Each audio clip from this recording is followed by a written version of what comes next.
SOS, peux-tu nous aider? C'est ce qu'il a écrit à la fin. SOS, peux-tu nous aider? Alors, Vincent Basile. Tout d'abord, je tiens à m'excuser pour le retard. J'ai pris du temps à faire cette vidéo parce que je voulais t'apporter le plus de réponses et le plus de possibilités que je pouvais afin de pouvoir mieux t'aider au mieux. Hello, hello, coucou mes colombes, coucou mes girl power, j'espère que vous allez bien. Moi, je vais bien grâce à Dieu. Alors, je viens par cette vidéo répondre à la requête de Vincent Basile, qui est un de mes abonnés, qui m'a fait une demande particulière et j'ai décidé de répondre en vidéo. Donc, je lui ai promis que j'allais répondre en vidéo afin de pouvoir aider d'autres personnes par cette vidéo. Donc, je vais vous mettre ici la requête de Vincent Basile. Il m'a posé cette requête en commentaire sur une vidéo que j'ai postée dernièrement sur la rentrée scolaire. D'ailleurs, avant de poursuivre, je me présente, je suis Josie Laura, je suis créatrice de bijoux, accessoires de mode, beauté et style.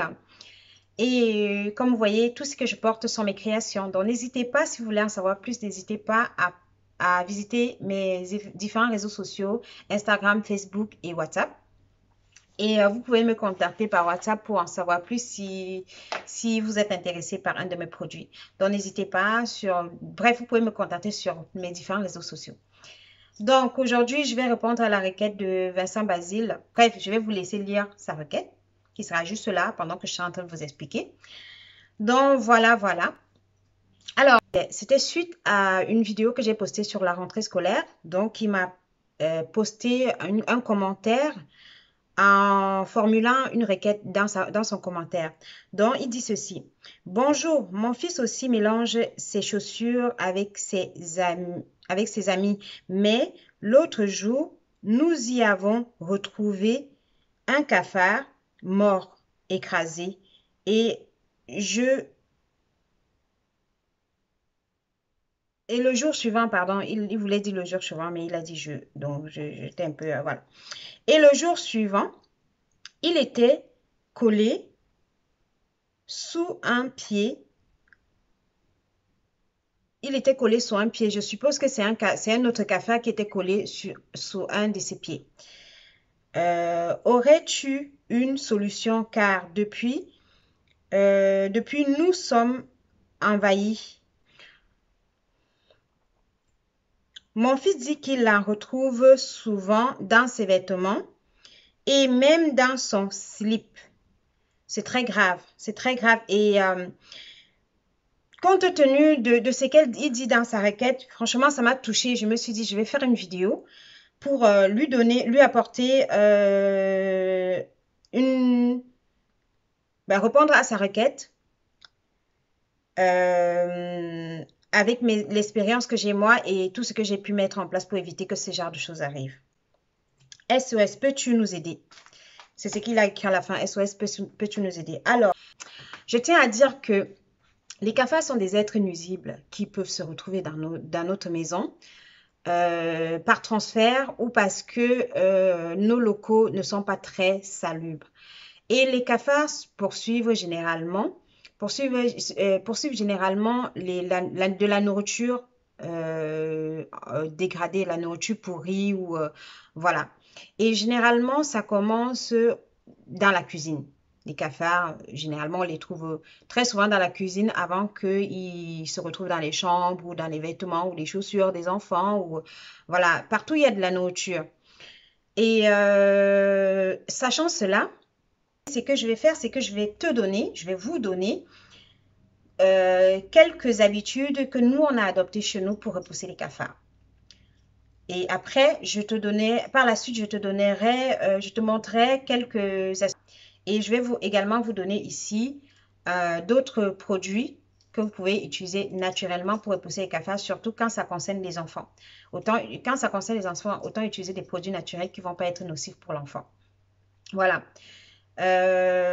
Donc, voici les habitudes que vous pouvez adopter pour repousser les... D'abord, il faut savoir que les cafards, il ne faut pas les écraser. Ça, c'est un détail que je ne savais pas avant que j'ai découvert au fil de temps. Il ne faut pas les écraser parce qu'un cafard est un des insectes qui, en mourant, en mourant, donnent naissance à leurs petits. Ça peut générer jusqu'à 12 petits du cafard. Donc, la première des choses à faire quand vous avez un cafard, évitez de l'écraser. Évitez de l'écraser. Essayez de trouver le moyen de vous en débarrasser d'une autre façon, mais évitez de l'écraser. Voilà, c'est un point important que moi j'ai découvert sur les cafards. Et je tiens également à signaler que je ne suis pas une experte à la matière. Moi, je partage avec vous mon expérience à moi et ce que j'ai mis en place pour repousser ou vraiment ne pas avoir de cafard chez moi.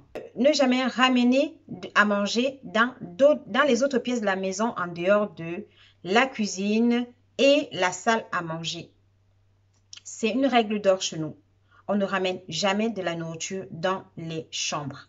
Donc, personne n'est autorisé chez nous à ramener de la nourriture dans les chambres, que ce soit les gâteaux, que ce soit les bonbons, rien. Tu veux manger ton bonbon, tu t'assois à table, tu finis de le manger et tu vas tu te laves les mains, tu vas dans la chambre. Donc, chez nous, personne n'est autorisé à faire cela. Bon, il peut arriver de temps en temps, il m'est arrivé de temps en temps que mon mari me sert à manger au lit ou bien que moi je lui serve à manger au lit. Mais on se rassure après de se débarrasser rapidement des miettes en ayant à la maison toujours, nous avons un aspirateur. J'avais prévu vous mettre tout ce que, vous mettre quelques petites choses que nous utilisons pour éviter les miettes et tout ça à côté de moi. Bon, moi, je n'ai pas pensé à l'aspirateur. Nous avons un aspirateur de table qui nous permet également d'aspirer dans les lits. Dans le lit, si ça nous arrive d'être servi au lit ou voilà, histoire de ne pas laisser des miettes. Il peut arriver que par inadvertance, on se retrouve dans la chambre avec de la nourriture. Après, il faut penser à tout de suite se débarrasser des miettes. C'est pour ça que nous, on a mis en place un aspirateur de table. Ça nous permet également d'aspirer dans les chambres. On a également mis en place un balai électrique qui est très rapide, qui balaie les miettes, qui ramasse les miettes très rapidement. Ça sert surtout à notre petit garçon. Même si lui, il a bien compris la règle de ne jamais ramener de la nourriture dans la chambre. Donc ça, généralement, ce balai-là même, ça sert seulement quand il jette des copeaux de crayon par terre dans sa chambre, il enlève parce qu'il ne supporte pas la saleté. Il utilise son balai pour balayer. Donc ça, c'est la règle numéro 1. Ne jamais ramener de la nourriture dans d'autres pièces en dehors de la salle à manger et de la cuisine. Le point numéro 2, c'est veiller à faire le ménage régulièrement dans votre maison. Et là où j'insiste, c'est de veiller à faire un ménage à fond au moins 1 à 2 fois par mois. C'est ce que nous, on fait chez nous. C'est ce que moi, j'ai fait. Nous, on veille toujours à faire le ménage à faire un ménage à fond dans toute la maison, au moins 1 à 2 fois par mois. Je ne vais pas vous mentir, 1 à 2 fois par mois, on fait un ménage à fond. Sachant qu'on fait déjà le ménage tous les jours sur les surfaces qui sont visibles, mais on fait un ménage à fond au moins 1 à 2 fois par mois. Ça dépend de ma forme et du temps que j'ai pour le faire. Il faut faire le ménage dans toutes les pièces de la maison, y compris dans les placards, dans les meubles à chaussures, derrière l'électroménager, sous les lits. Bref, il faut faire le ménage au moins un ménage à fond, au moins 1 à 2 fois par mois. Ne pas ranger le linge sale avec le linge propre. C'est également très important de penser à ne pas, ça c'est le 3e point, ne pas ranger le linge sale avec le linge propre. Le 2e point, c'était faire le ménage à fond dans la maison au moins 1 à 2 fois par mois. Le 3e point, c'est ne pas ranger le linge sale avec le linge propre. Je vous expliquerai pourquoi. Et aussi, les chaussures. Il faut nettoyer les chaussures. Il faut penser à nettoyer les chaussures. Moi, je lave même à la machine. Bon, ça m'arrive très souvent de gâter les chaussures parce qu'il y a des chaussures qui ne sont pas très solides, qui vont par la machine, que parfois, par inadvertance, ça se retrouve dans la machine et ça se gâte. Mais au moins, je m'assure à ce que les chaussures de mon enfant soient toujours propres. Et ses vêtements aussi, il n'est pas autorisé à mettre les vêtements, de la nourriture dans les vêtements. Il n'est pas également autorisé à manger dans la voiture, sauf en cas de force majeure. Sauf au cas où, par exemple, on la récupère à l'école, au lieu de rentrer directement à la maison pour qu'il prenne son goûter, on doit aller quelque part avant de rentrer à la maison. Le temps, à ce moment-là, on peut lui permettre de prendre son goûter dans la voiture. Ça, on évite. On évite et si ça arrive, notre aspirateur de table, ça fait aussi le travail dans la voiture. Donc, c'est parfait. Maintenant, comme j'ai dit, nettoyez toujours les chaussures de vos enfants. Évitez de mélanger les affaires sales avec les affaires propres. Parce qu'à l'école, tout ce que vous veillez à la maison, à l'école, ils n'ont pas le temps de veiller comme ça, comme vous, tout comme vous. Donc, à l'école, l'enfant peut, si parfois il n'est pas autorisé de faire certaines choses à la maison, et à l'école, il s'autorise. Donc, veillez à fouiller les poches de vos enfants quand ils rentrent à la maison. Veillez à ne pas mélanger les vêtements sales ou les chaussures sales avec les chaussures propres. Parce que sinon, vous allez vous retrouver, si l'enfant a mis de la nourriture dans sa poche, vous vous retrouvez dans les placards des enfants avec des cafards. Donc, veillez à mettre tous ces petits astuces, tous ces petits... c'est des habitudes, quoi. C'est des habitudes à mettre en place. Clairement, c'est des habitudes à adopter pour repousser les cafards. Le quatrième point, c'est le ménage dans la cuisine. Le ménage dans la cuisine doit être fait vraiment très minutieusement et très souvent. Surtout derrière la cuisinière, l'électroménager, nettoyer les dépôts de nourriture qui se posent. Ne rien laisser traîner. Au moins, une fois par semaine, il faut nettoyer derrière l'électroménager. Derrière la cuisinière. Après l'électroménager, vous pouvez nettoyer ça au moins une fois par mois ou bien comme vous voulez. En tout cas, je vous conseille de nettoyer partout où il y a de la nourriture. Il faut nettoyer au moins une fois par semaine. Dans la cuisine également, on fait en sorte de pousser l'électroménager pour nettoyer derrière. Parce que ce qu'il faut savoir, c'est que généralement, les cafards démarrent dans la cuisine. Dans les coins sombres, derrière les appareils d'électroménager, comme généralement derrière la cuisinière, parce qu'il y a toujours des dépôts de nourriture. À savoir que quand vous faites à manger, il y a toujours des dépôts de nourriture qui tombent derrière votre cuisinière. Pour éviter qu'il y ait des cafards chez vous, vous deviez penser à toujours pousser votre cuisinière devant pour nettoyer derrière. Tout le temps. Très souvent. Moi, un jour, il y a une amie qui m'a demandé, mais pourquoi tu fais ça tout le temps? Je dis, bah, parce que je ne veux pas avoir des cafards à la maison. Je ne veux pas avoir à manger du cafard dans ma nourriture ou bien que le cafard passe sur ma nourriture ou bien voir le cafard traîner dans ma maison. Le frigo et le lave-vaisselle, je ne le fais pas très souvent parce qu'il n'y a pas cet endroit-là. Normalement, il n'y a pas de la nourriture qui va là-bas. Donc, je n'ai pas besoin de le faire très souvent.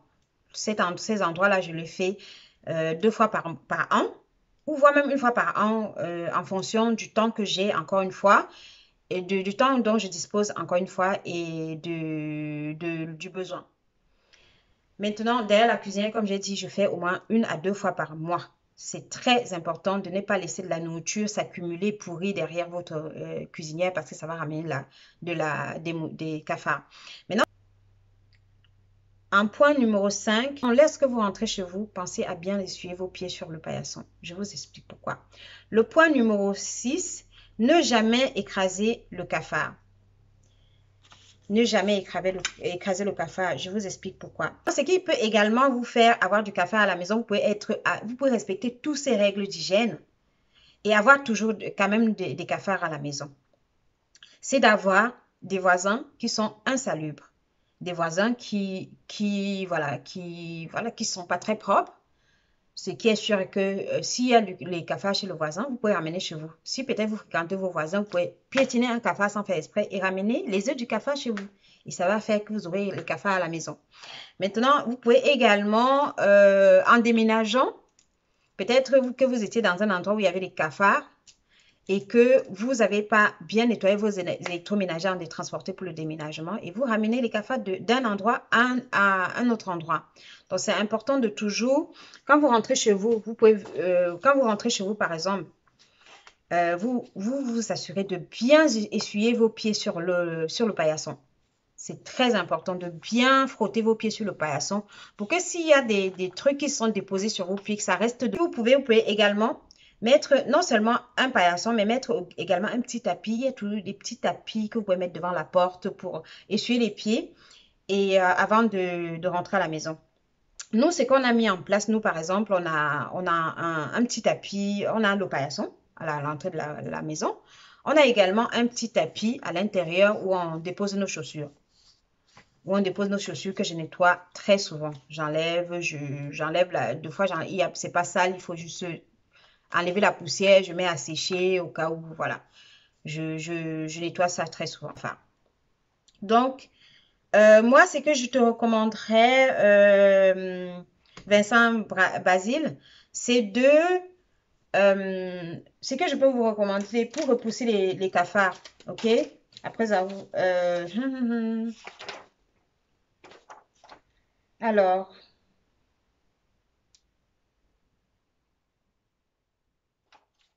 donc je peux vous dire un peu ce que je pense à ma connaissance.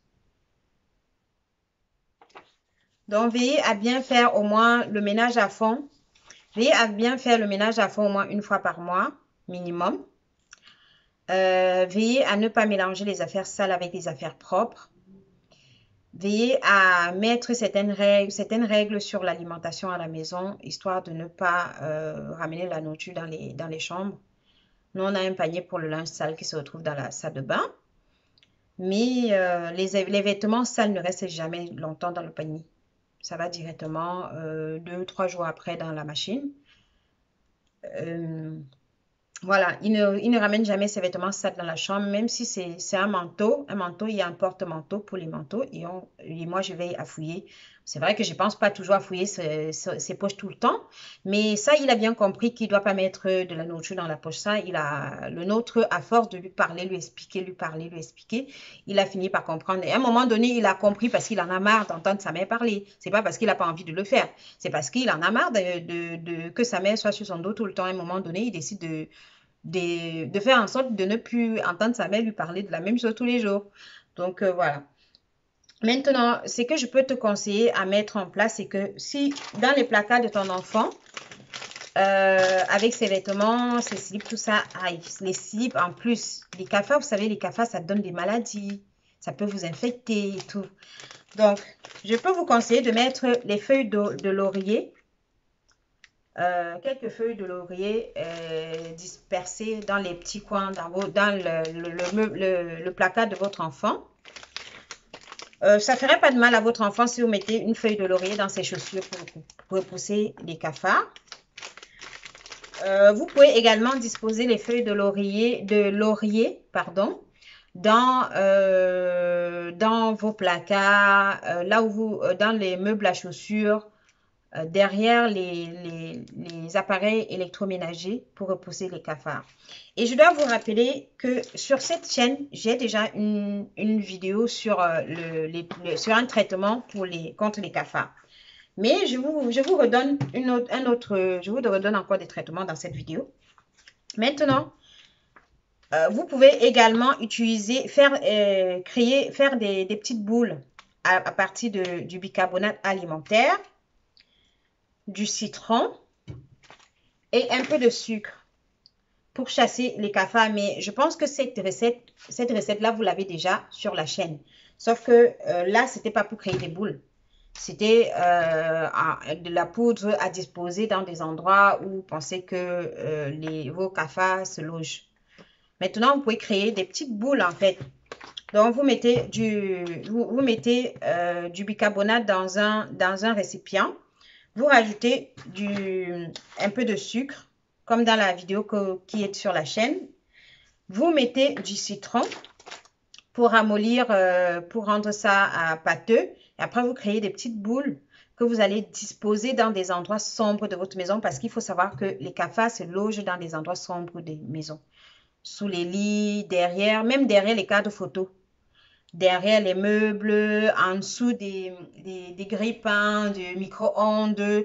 Voilà, les cafards se logent derrière les appareils électroménagers. Donc, si vous créez ces petites boules, vous mettez dans ces endroits-là, c'est naturel, ça fait du mal à personne. Même si votre enfant, par inadvertance prend ça, il mange, ça ne lui fera pas de mal. Donc, vous faites ça, vous mettez dans des petits coins sombres de votre maison. Vous pouvez également mettre dans là où vous rangez les chaussures de vos enfants, dans les meubles à chaussures. Comme j'ai dit, pour éviter, vous pouvez mettre, si vos enfants, comme vous avez dit, pardon, comme vous avez dit, si dans les chaussures de votre enfant, il y a souvent des cafards, au milieu de ces vêtements, là où vous rangez ces vêtements, mettez des feuilles de laurier. Dans ces chaussures, vous pouvez également mettre les feuilles de laurier. Vous pouvez penser à enlever quand il va, avant de le chausser, pour aller à l'école le matin, mais il peut également laisser dans ses chaussures et mettre ses chaussures, ça ne lui fera pas de mal. Mais ça repoussera les cafards. En conclusion, si vous adoptez tous ces points dont j'ai insisté, vous allez clairement repousser les cafards ou alors vous allez simplement vous en débarrasser. Donc, j'espère alors que cette vidéo, en tout cas, je vous souhaite de pouvoir y arriver. J'espère que cette vidéo va vous apporter l'aide dont vous avez besoin, les informations dont vous avez besoin pour vous débarrasser ou bien repousser les cafards de cheveux. Je pense que j'ai dit tout ce que j'avais à dire à ma connaissance en espérant que cela pourra vous aider à vous débarrasser des cafards.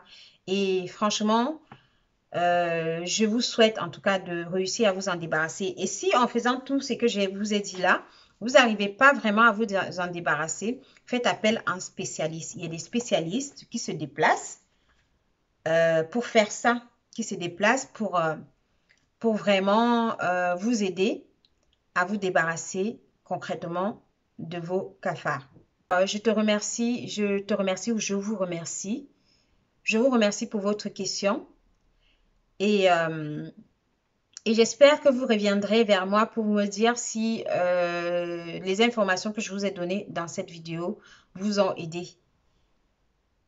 Et je vous le souhaite en tout cas que cela vous aide parce que si votre enfant retrouve ça dans ses chaussures, dans ses slips, dans ses vêtements, ça pourrait être dangereux, vraiment très dangereux pour lui parce que ça risque de lui faire attraper ça risque de lui apporter des maladies et lui faire avoir une santé fragile. Donc, je souhaite vraiment de tout cœur que vous arrivez à résoudre ce problème. Et si vous avez d'autres questions, n'hésitez pas à revenir vers moi et je vous répondrai. Et j'essaierai cette fois-ci de ne pas prendre trop de temps pour répondre. Merci à toutes les personnes qui regardent mes vidéos. Merci à tous mes fidèles. Merci à ceux qui me laissent des commentaires constructifs. Merci également à ceux qui me laissent des commentaires provocatrices. Parce que j'ai remarqué qu'il y a quelques personnes qui laissent des petits commentaires pas très agréables, provocateurs, insultants et négatifs. Et je remercie également ces personnes-là parce que grâce à ces personnes-là, ma chaîne vit. Ma chaîne a une vie. Merci à ces personnes-là. Mais je vous signale juste que peu importe la provocation que vous viendrez lancer sur ma chaîne, ça ne me touche pas, ça ne me dérange pas. Plutôt, ça me permet de voir qu'il y a des personnes qui regardent mes vidéos et qui, même si cela leur impacte de façon négative, il y a quand même d'autres personnes qui sont impactées de façon positive. Alors, je vous souhaite beaucoup de bonheur à tous. Et je vous recommande, comme d'habitude, de prendre soin de vous parce que personne ne le fera mieux que vous-même. Merci infiniment. Si vous n'êtes pas encore abonné, abonnez-vous. Aimez, commentez la vidéo et partagez-la pour soutenir la chaîne. Et je vous dis à bientôt dans une prochaine vidéo. Bisous. Bye bye.